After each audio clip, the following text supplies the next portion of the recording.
Thank you to everybody who has remained in here. I know it's always a long day on Zoom, but we really appreciate it, and we think this will be an interesting discussion. And so, as you can see, our topic is there a role for domestic mandates to drive CDR, the M word, right? Um, if you look to date at what's happening in terms of CDR, we're largely relying on the voluntary markets to get us to where we need to be. And the reality is that if you look at CDR FYI, a site that tracks our progress in terms of CDR, we are at about 0.04% of the goal of 10 gigatons of CO2 annually by 2050. Now, we have a ways to go, obviously, but I think many do not believe that this bodes well for us ultimately achieving anywhere near that goal. And given the fact that the Intergovernmental Panel on Climate Change has emphasized again and again how critical it is to have large-scale CDR in addition to rapid decarbonization, it behooves us to look at what other approaches may be critical to get us there, right? In the face of no social cost of carbon to help drive and incentivize carbon removal, in the face of still only largely a handful of hero companies purchasing especially durable technology-based carbon removal. It leads to the question of whether we're going to need hard regulatory mandates and approaches to scale up and to ensure that costs begin to come down as a consequence of sufficient demand, and that objectives are met. And so the purpose of this roundtable is to look at a couple of thoughtful approaches about how we might go there and try to assess the legal viability, the political viability, the economic viability of these approaches. And so what I'm going to do initially is introduce our two participants in the roundtable, for which I will serve as moderator, and then I'm going to ask each one of them to outline the proposal that they've been working on. Both of them have done this in the form of publications to date, and contemplate more work on these proposals in the future. So first of all, let me introduce Dan Galpern, who serves as founder and executive director and general counsel for the NGO Climate Protection and Restoration Initiative. Since 2011, Dan has served as legal and policy advisor to the climate scientist James Hansen, including with respect to administrative, criminal, and civil, state, and federal actions in an array of states, including California, Iowa, Massachusetts, Minnesota, Nebraska, North Dakota, Oklahoma, Oregon, South Dakota, Washington, and the District of Columbia, as well as several other nations, including Colombia, New Zealand, the Philippines, Uganda, and the United Kingdom. Prior to his work in the legal field, Dan worked for 20 years as a public interest analyst and advocate for human rights and global security, including with respect to issues of poverty and income support services. So welcome, Dan. And then our second participant is Stephanie Arcusa, who is a postdoctoral research scholar at Lightworks, which is an innovation accelerator in the Global Institute of Sustainability and Innovation at Arizona State University. Dr. Arcusa is a climate and earth physical scientist by training, focusing on climate mitigation and carbon accounting. She has experience collecting large data sets from the natural world and using statistical methods and Earth system modeling to make sense of this data.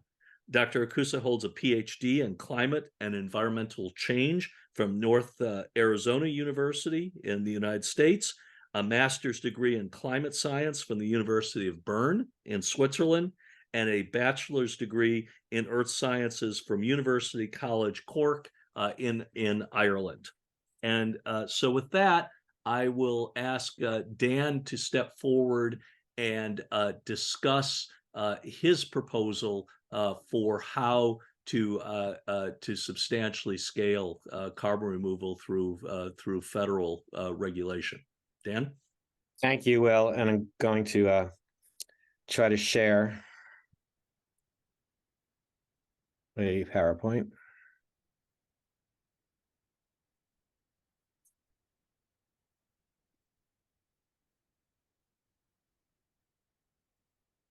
Okay. Our proposal is actually in the context of a wider proposal for deep decarbonization. And I would say that the aspect of it that speaks to CDR is a piece of that.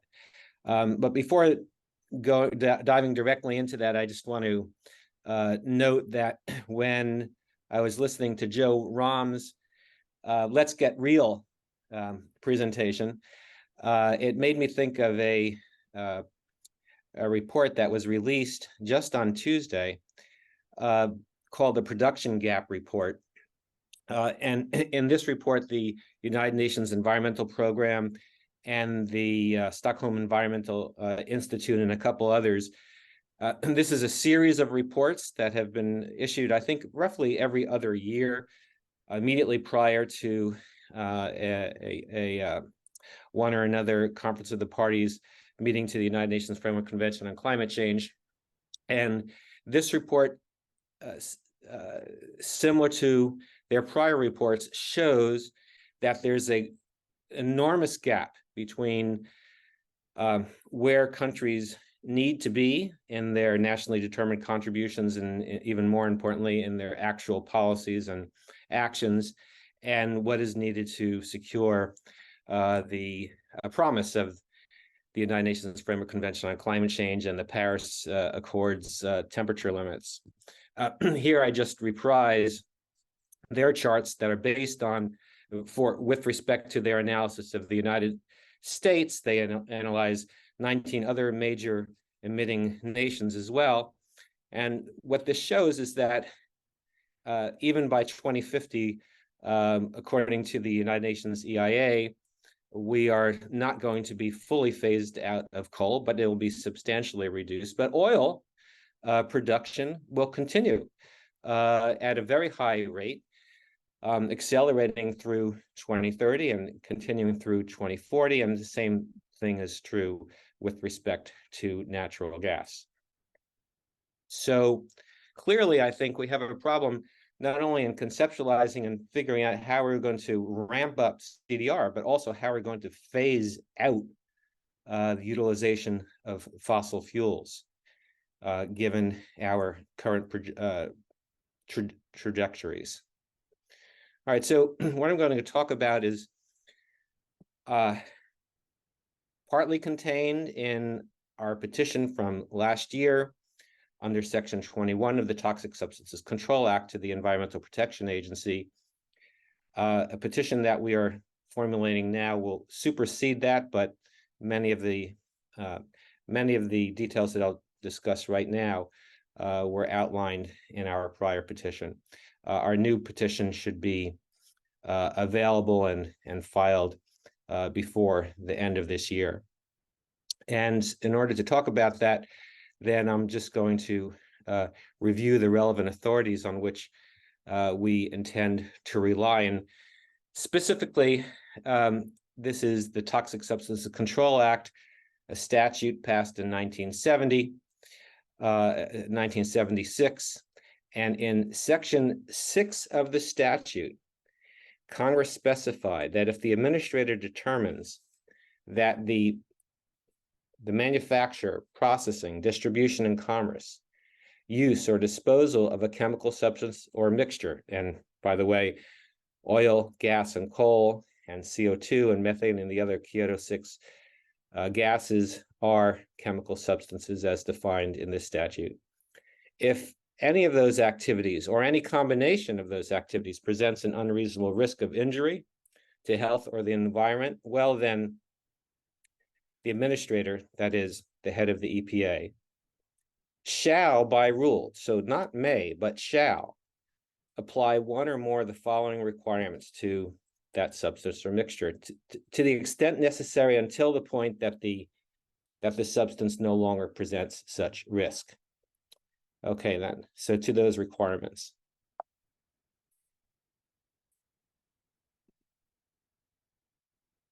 Most importantly, they include restriction, even to the point of prohibition on the manufacture, processing, or distribution and commerce of such substance. Manufacturing, by the way, in TSCA is defined to include production and importation. So the entire life cycle of the chemical substance is a suitable target for a rulemaking under the Toxic Substance Control Act. And a key point that I want to make here is that it's not only a limitation or a prohibition, but it's also an otherwise restriction. And so, and the same thing is true with respect to the commercial use of a substance. The agency is permitted to impose a requirement that prohibits or otherwise regulates any manner or method of commercial use. So, on net then, what this means with respect to, one second here.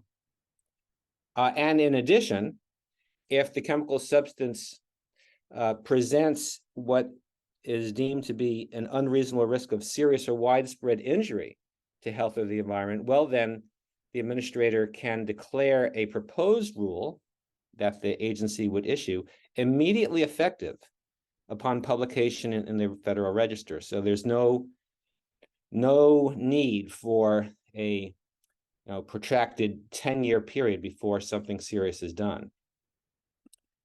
So then what this means, I think, with respect to CDR is that under these authorities, the agency, at least with respect to activities within reach of US law, can impose a mandate for CDR in two different ways. The first is that it can be imposed as a condition for allowing or neutralizing continuing or residual emissions. You want to continue to emit? Well, then the agency could compel you to remove an increasing share of your ongoing CO2 equivalent emissions. And the second way, I think, is that the agency can straightforwardly compel the removal of historical or legacy emissions. And so I think both of these things are available to the agency. Now, our 2022 petition was submitted under the Section 21 of the Act, citizens petition, and it compelled EPA to respond within 3 months. They did respond negatively, and so that we took them to court. But in the interim, the agency commenced its regulation both with respect to autos and light-duty vehicles, and then the power plant rules. So we actually dismissed our legal action to compel their regulation without prejudice voluntarily. And so we have every right to go back to the drawing board, which is what we're actually going to be doing in the next month or so. So I'll stop there, Will, before, in case you have any questions that I should clarify. Yeah, so I guess a couple of questions. One, it seems pretty clear that under this law you can regulate things like fossil fuels. Does it provide for regulating incidental things that are released as a consequence of the use of fossil fuels, that being CO2? So the language conducive to that. Yeah. The statute actually permits the regulation of the disposal of chemical substances as well. So CO2, methane, the rest. There's no exemption for byproducts of commercial activities. So yes, there's also a provision which I didn't notice here that allows the agency to restrict the manner or method of the disposal of a chemical substance. Well, how to date have we disposed of CO2 or methane and the others? We've just released them into the atmosphere as if the atmosphere is a free and open sewer. So that's another authority that is available for the use of EPA to get after this problem in a comprehensive way. Is there precedent for EPA in the past to regulate byproducts as opposed to the primary substances that were engaged in or being released into commerce? Yeah, I mean, there's off-gassing from formaldehyde has been regulated, and I should also say, although this is perhaps buried in the recesses of people's mind, but we actually commenced the restriction of CFCs under the Toxic Substance Control Act. And this was done in 1978. And interestingly, in both the draft rule and the final proposed rule, EPA cited the need to restrict products that released CFCs, that utilize CFCs, not only because CFCs are powerful ozone depleting substances, but also on the basis that CFCs are powerful climate forcing agents. So there's actually a 45-year agency precedent here for the utilization of TSCA for a gas that impacts the world, that's well distributed in this case in the stratosphere. Yeah. And I guess my other question is obviously the 10,000-pound elephant in the room, right? West Virginia versus EPA, right? If ultimately this were challenged, which assuredly it would be, right, by industry in some states, and it went to the Supremes, is there any chance in hell that this gets past the major questions doctrine? And maybe explain what that is for the uninitiated, and what do you think? Why might the Supreme Court uphold this incarnation? All right, well, great question. So last year, I think in June, the Supreme Court decided West Virginia versus EPA, and under it, they disallowed the Obama administration's Clean Power Plan, and notwithstanding the fact that it already had been withdrawn by then the Trump administration, and EPA assured the agency that they were not going to come back with another. They were not going to try to revitalize the Clean Power Plan as it was, but still they decided to, even though it was moot, they decided to decide the question. And there, the court was attempting to construe a particular provision, Section 111D of the Clean Air Act, 111D and 111A, to see, to discern whether those sufficiently supported EPA's action in attempting to press for fuel switching in the electricity sector from heavy reliance on coal and natural gas to renewables. And the court said that those specific authorities were insufficiently clear, and the agency did not have clear authority from Congress to interpret them in the way it did to allow for such an expansive use of those sections to change a major industrial sector in the United States. They said a much more clear and direct conveyance of authority was required. And they said, you know, major questions are raised where an agency newly discovers a hidden authority buried deep in a statute and attempts to utilize that for the first time to erect a substantial change in a major industrial sector. All right, so to your question, is there a chance in hell that our proposal could survive West Virginia major question scrutiny? And I think my answer is yes, there is a chance, even on Earth, that it would do this. For one, as I indicated, there's agency precedent. Number two, the authority that I went over here is much more clear and direct than that which was relied on by the agency under the Clean Air Act, Section 111. And the second is this, that it's actually already been recognized by a court in 2017. And so let me explain the Mexichem Floor versus EPA decision.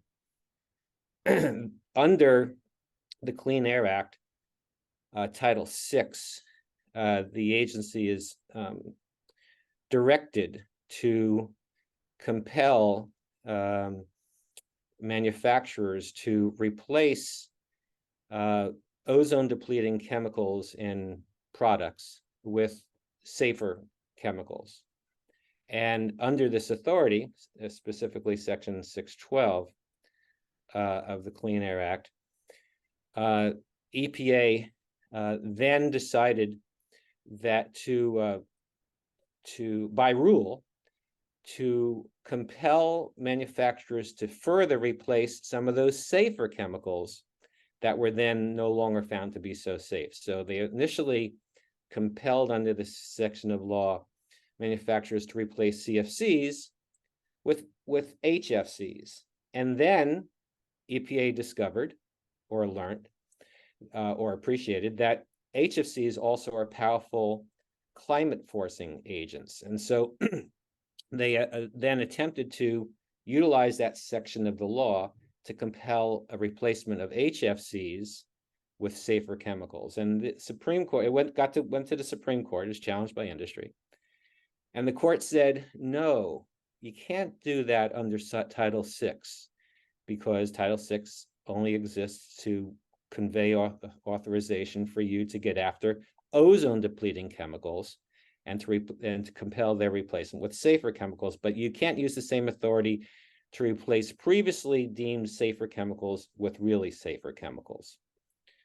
But the court said, nonetheless, there's ample authority for EPA to get after climate forcing agents under other statutes, including especially the Toxic Substances Control Act.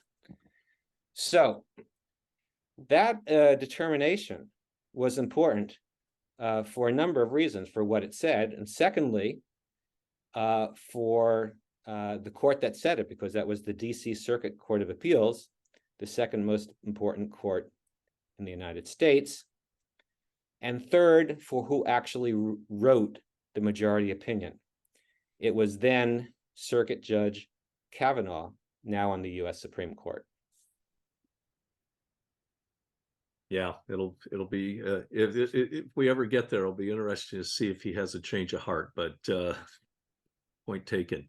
All right, thanks so much for that, Dan. So let's move on to Stephanie's approach and discuss carbon take-back obligations. So, Stephanie, the floor is yours. Wonderful. Well, thank you for having me here. And it was really nice to hear from Dan first, because I think what I'm about to describe is very much complementary. But let me step out of the US context for just a little while, because we can add those nuances when we actually discuss this proposal.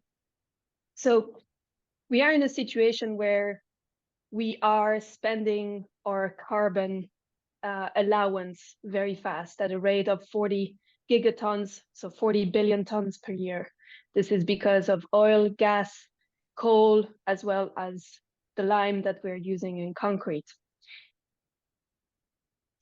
We imagine that our future is going to be one where we solve climate change by reducing our emissions, and that should be absolutely the goal.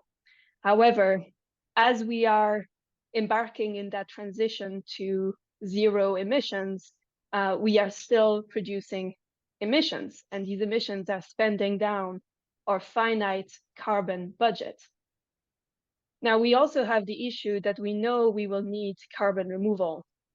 And as Will first introduced, carbon removal right now is being bought by a handful of volunteers who are willing to pay luxury prices for that service. Volunteers are absolutely necessary to get a new industry off the ground, but volunteers do not support an industry and do not create the stable foundations of an industry. So how do we solve the fact that we are exceeding soon our carbon limits and also ramping up carbon removal?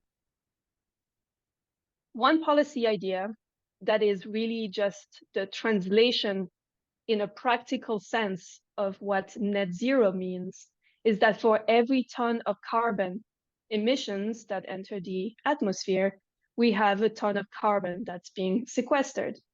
That is the practical meaning of net zero. There is a policy that embodies exactly that, and it is popularized under the name the carbon take-back obligation. And all it means is that for every ton of carbon that is extracted, a ton of carbon is sequestered. Now, net zero, once we reach that point, is pretty simple to conceptualize and maybe simple to implement. But that transition to that point is quite challenging. There are several ways to handle this transition. One way would be to increase the percentage of sequestration that is required for every ton of carbon that's extracted. This would increase gradually from 0 today all the way to 100% when we reach net zero, and could even go beyond that so that we have negative emissions. The problem with increasing that percentage in this way is that it creates a moral hazard. It creates the incentive that the fossil fuel industry would try and spend down their fossil reserves as fast as possible, given this moratorium that's coming for them. The alternative might be to start the carbon liability today. Every ton of carbon that is emitted today has that liability to be sequestered. Of course, here the problem is reversed. We still do not have enough sequestration options to sequester 40 gigatons per year today. So we need something to ramp it up. And that something might look like permits to cover the emissions that continue to be emitted, as well as futures that would be provided to companies who are storing carbon and eventually exchanged for a certificate of sequestration when they demonstrate that they have sequestered the carbon. By demanding that the liability for carbon extraction starts today, creates a demand for carbon removal. Because we know that from today onward, the amount of carbon that will need to be sequestered. Now, the other thing I would add to this idea is that to simplify and make the carbon accounting as accurate as possible, this policy needs to be implemented as far upstream in the fossil fuel supply chain as possible. This means applying it on the fossil fuel producers, demanding that they pay for sequestration for every ton of carbon that they are extracting from the ground starting today. The permits, the futures, and the certificates handle the transition to 100% carbon debt payback, let's say. And with it, creates that demand for carbon removal. The second part of that proposal is that by placing this policy all the way upstream, it means that everyone downstream purchases a product that is now neutralized. So even though we should be additionally incentivizing to reduce our consumption of fossil fuels, we also need to take care of that transition. And the way we take care of a transition like this is by disarming the product before it gets to the consumer. It means that every consumer would then have a certain percentage of their carbon footprint already neutralized before it gets to them. This simplifies net zero goals for absolutely everybody else downstream of the fossil fuel producers. It holds them accountable.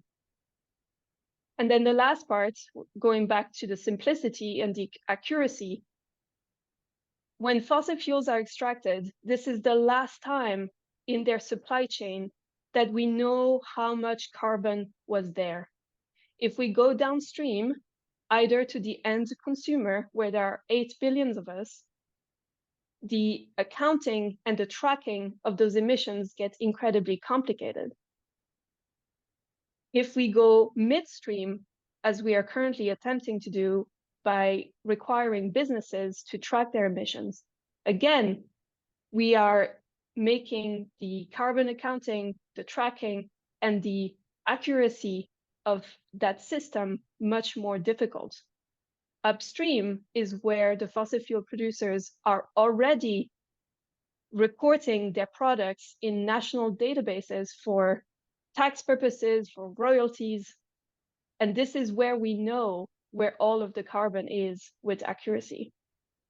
So this idea of a carbon take-back obligation is really just saying that we need to sequester a ton of carbon for every ton of carbon that is produced. It's very simple, but it's also very effective. And all we need to do is handle that transition, which will be tricky, just like it will be tricky, no matter which policy we're going to try and implement. I think I will stop here and would take questions on any of the parts that were not clear. All right. Thank you so much for that, Stephanie. And I want to encourage anybody in the audience that has any questions to populate the Q&A box, because we'll have a few minutes at the end to answer those questions also. A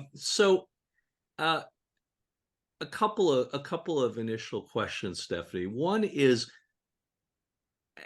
I don't know if this is entirely a fair question, but do you think this is a politically feasible approach, right? It's my understanding that this was tried in the UK a few years ago, for example, and beaten back largely due to, understandable industry opposition. Do you think there's a way to make this politically palatable and viable in 2023? Yes. So let me try and address that. You are absolutely correct that it was beaten back by the industry in that particular case. Since then, we have seen some interesting developments both in Europe and in California. So the European Commission has introduced a proposal called the Industrial Net Zero Act. And in that proposal, which covers the fossil fuel producers, they have a quote unquote soft version of the carbon take back obligation. And I mean soft because it doesn't cover all of the fossil fuel producers. It's also very weak in terms of it's only requiring a very, very modest percentage of their emissions to be covered by such a requirement, but it's there.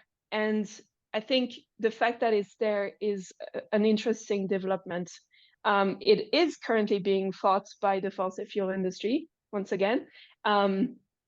So that is a fight that will really need to be watched. The other region that's been thinking about this is California. California also introduced a bill called SB 308, and I think it was the Carbon Dioxide Removal Market Development Act. And they similarly have something like the carbon take back obligation. It's also kind of a soft version because it's applied way downstream and not quite upstream. But the spirit of it is there. So in my view, the options for the fossil fuel industry are dwindling. We, the people, want climate action. The options on the table are becoming increasingly unpalatable for the fossil fuel industry, right? Right now, we're considering a complete ban on fossil fuels. It is not in their interest to support that, right? But the alternative is that they continue to produce emissions. And just seeing the devastation of this year's climate impacts, which are only going to be increasingly worse, it seems to me that their days are numbered on that front too. And a carbon take back obligation is a weird in-between position because it is pretty much neutral. It doesn't eliminate them, but it also doesn't let them continue the way they have been operating today. And so as a compromise, it seems pretty strong. I think it's only a matter of time before that discussion really becomes into the public space. And, you know, from the point of view of civil society, this is the kind of policy that will get the job done because it is targeting neutralizing the emissions, and it is not, let's say, channeling. It is not channeling an economic instrument to try and curb behavior. So the impacts are much different for civil society. Okay.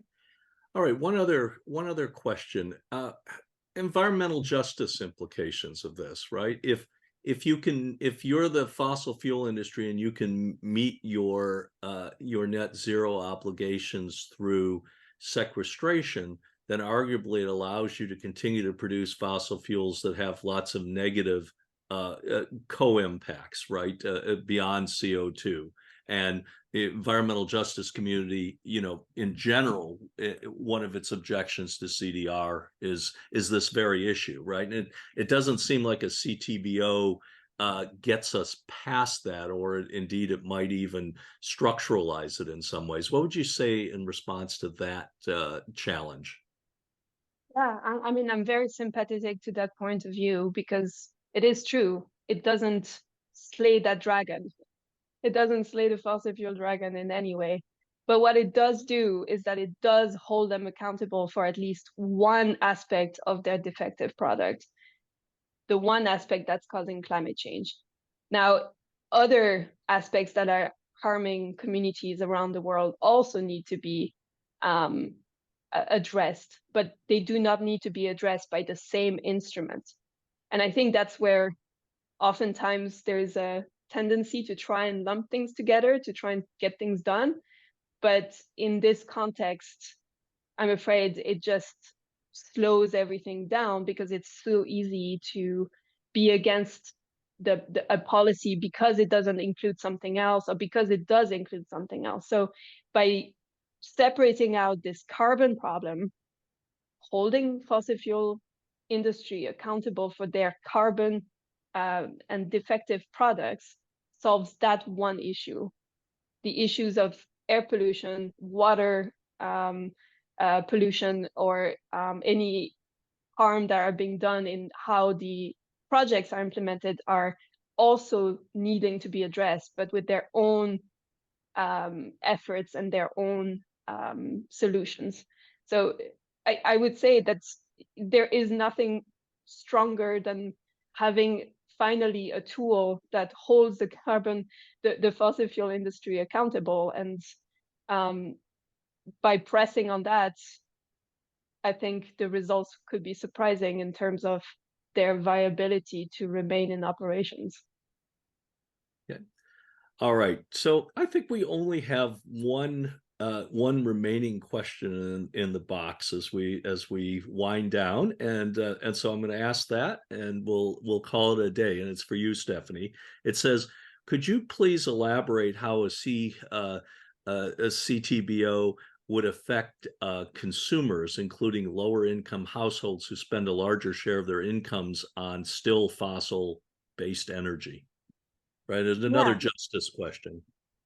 Yeah, and I think that's a fascinating question because in a climate action context, if we only rely on carbon taxes to change behavior, given that our goal is zero emissions, the carbon tax would have to climb to over $1,000 per ton.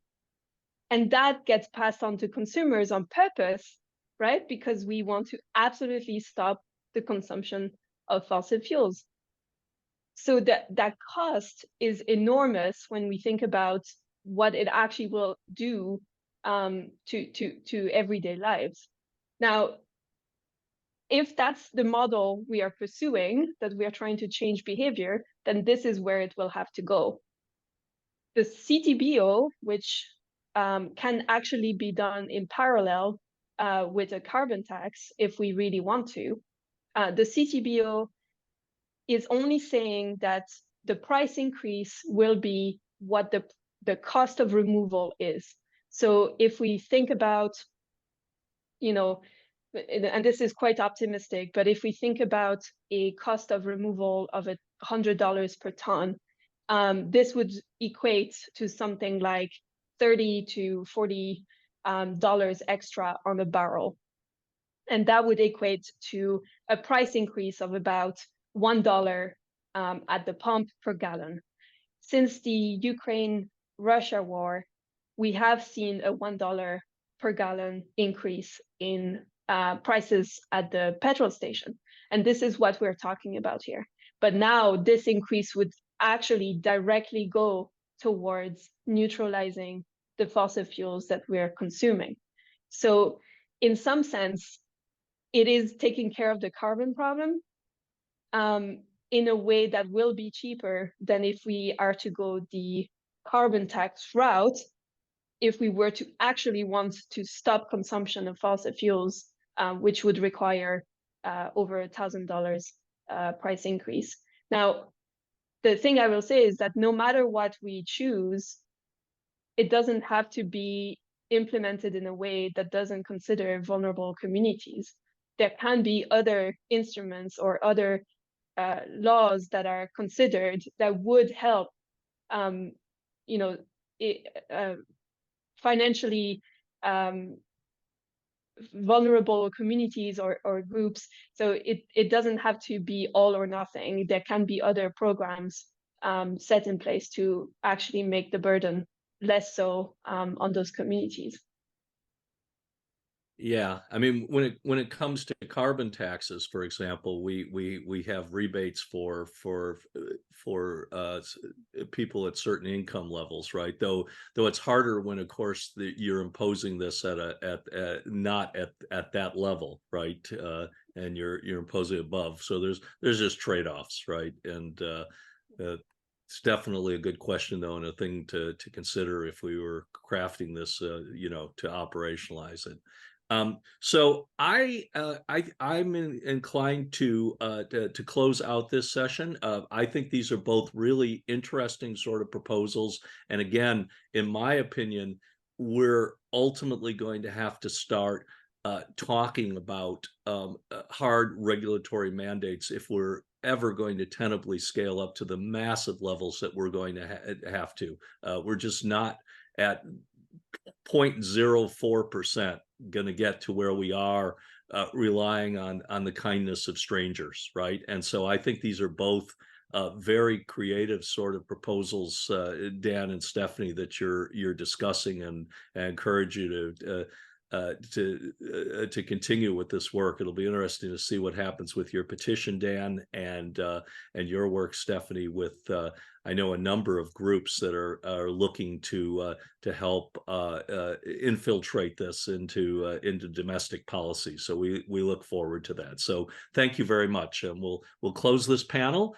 And with that, we will officially close the conference. I want to thank everyone who participated. I want to give a special shout out to Jen Brown, who is our project manager at the Institute, who operated all of the back end of this conference, to everyone who served as moderators, obviously to all of our wonderful speakers, and also to our audience for providing their insights.